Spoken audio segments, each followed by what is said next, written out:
Bonjour, nous sommes le mercredi 10 décembre, il est près de 20 heures, nous sommes en 2014, et je vais vous parler du silence. Et du silence comme révélateur des différences entre l'homme et la femme, et des différences également entre les périodes successives d'un cycle. C'est-à-dire que le silence est important, tout comme est important d'ailleurs la notion de déplacement et de voyage, qui sont des notions également qui se combinent avec la notion de silence. Pourquoi? Parce que quand on est en voyage, on parle beaucoup plus, quand on veut communiquer avec des gens qui sont au loin, on parle plus que quand on est avec eux. Parce qu'il faut remplacer l'absence par la présence de la parole, en quelque sorte. Ce qui fait qu'il y a une espèce de logorée verbale qui accompagne souvent la distance, l'éloignement.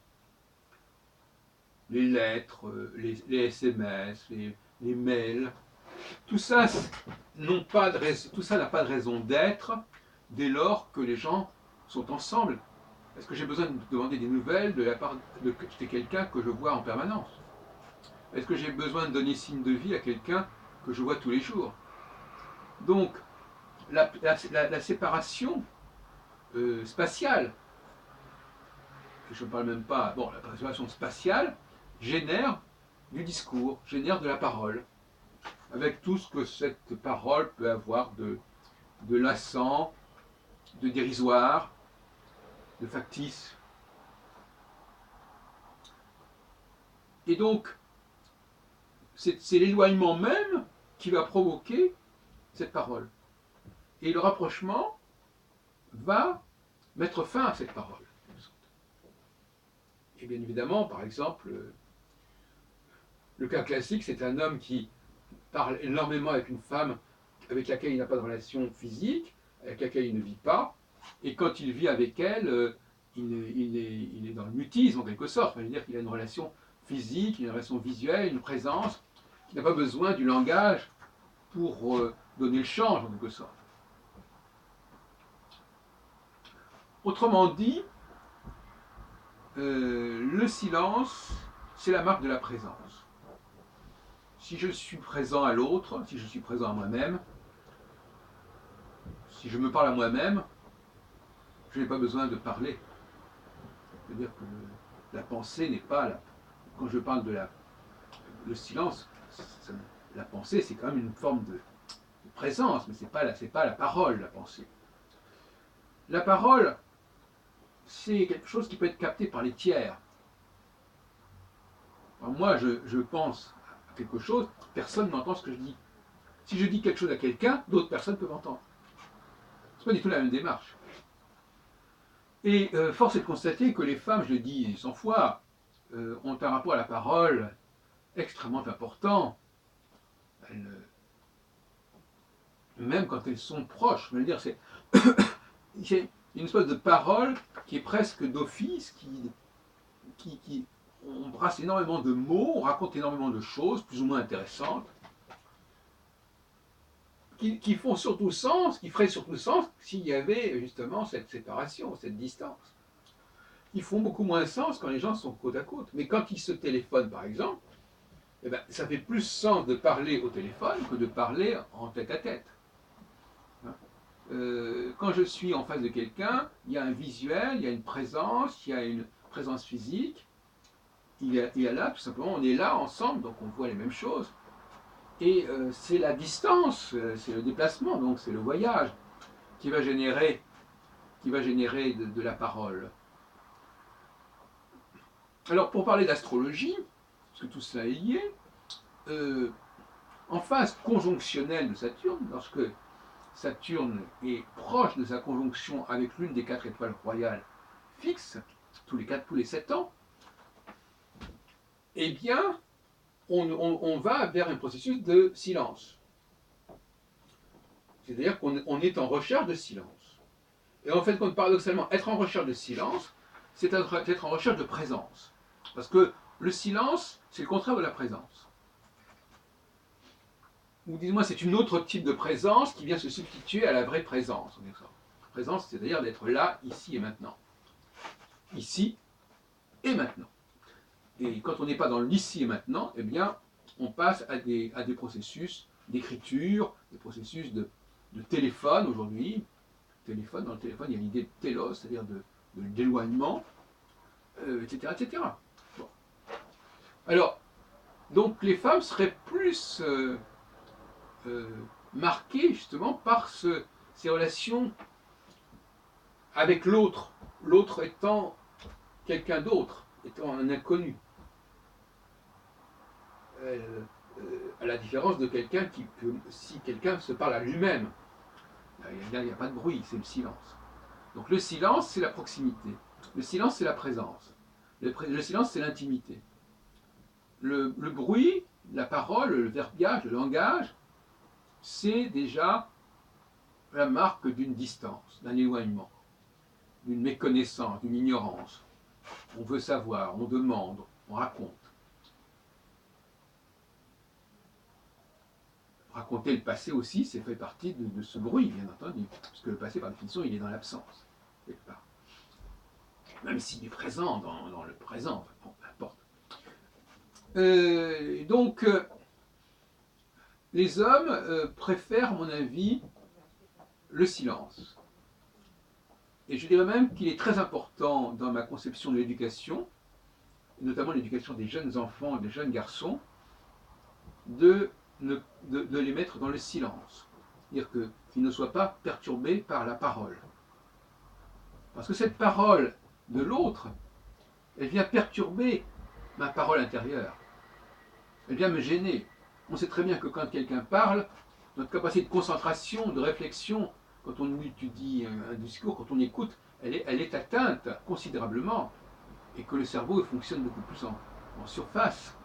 Et donc, il y a une sorte d'inspiration, d'idées qui auraient pu venir dans le silence et qui ne viendront pas dans le bruit. Et quand je dis dans le bruit, ce n'est pas le bruit de la musique qui est problématique, c'est plutôt le bruit des paroles.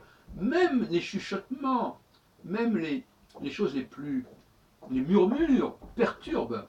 Hein, ce n'est pas une question d'intensité, c'est une question de présence, comme ça, d'espèce de bruit, comme ça, qui est une espèce d'ersatz de présence. Donc, ma démonstration, elle est très simple, n'est-ce pas? Les hommes, du fait qu'ils s'épanouissent mieux dans le silence, sont faits pour la conjonction, et les femmes qui ont un besoin impulsif et compulsif de parler, d'entendre, d'avoir besoin d'entendre, d'entendre, comme si effectivement elles vivaient avec des gens qui sont au loin en quelque sorte et qui doivent crier pour se faire entendre. Il y a tout un problème là. Qu'est-ce que c'est que cette parole? Qu'est-ce qu'elle révèle cette parole, si ce n'est justement une distance? Aujourd'hui, évidemment, ça prend des proportions absolument hallucinantes qu'on n'avait pas autrefois. On n'avait pas le téléphone, on n'avait pas le SMS, on n'avait pas le texto, on n'avait pas Internet. Bon. On avait effectivement, on pense à Madame de Sévigné, on avait la correspondance. On pouvait raconter des choses, envoyer à des gens au loin, on leur envoyait des choses, on leur racontait des choses. Le livre, il est fait pour la distance, en fait. Il est fait pour les gens qui ne sont pas là. Ils sont absents. Et il remplace l'absence. Donc, autrement dit, le monde des hommes et des femmes ne coïncide pas. Ils s'excluent mutuellement, quelque part. Ils se complètent, ils se prolongent, ils alternent peut-être, mais quelque part, l'environnement n'est pas le même. Un homme a besoin, à moins qu'il ait pris de mauvaises habitudes, bien sûr, ce qui est tout à fait possible, mais il a besoin de silence, il a besoin de solitude. Et vous remarquez que les deux mots se ressemblent, solitude, silence. Il a besoin de solitude pour pouvoir s'entendre lui-même, pour pouvoir être à l'écoute de lui-même, et pas qu'on vienne le perturber. Et si on fait ça, eh ben, il perd ses moyens. Voilà. Il travaille moins bien. Et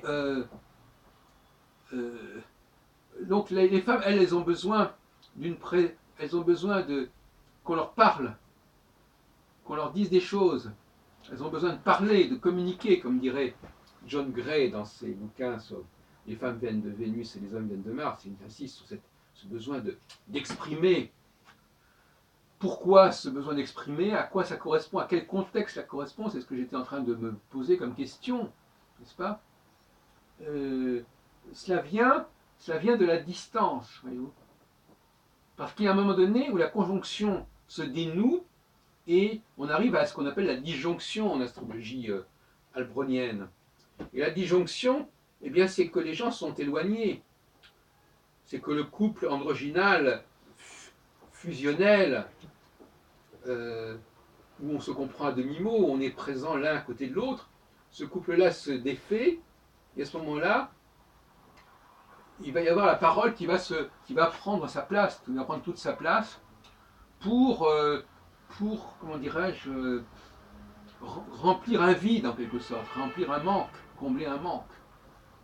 On pourrait approfondir, bon, moi pour l'instant je n'ai que ça à vous dire, mais visiblement,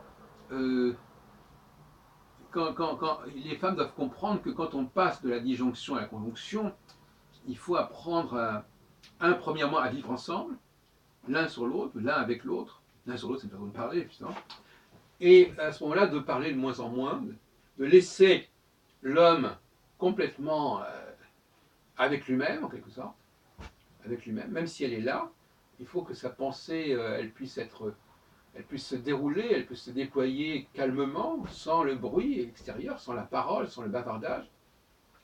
Et puis, quand vient le temps de la disjonction, alors effectivement, c'est le temps de la transmission, c'est le temps non plus de l'élaboration du produit intellectuel, du produit créatif, c'est le temps où il faut diffuser, où il faut essaimer, et à ce moment-là, effectivement, on arrive à un processus de communication, de transmission qui va démultiplier, on va passer à ce moment-là de l'un au pluriel, du créateur à ceux qui vont appliquer, qui vont suivre son enseignement, qui vont suivre la voie qu'il a tracée, et etc. Voilà ce que je voulais vous dire ce soir.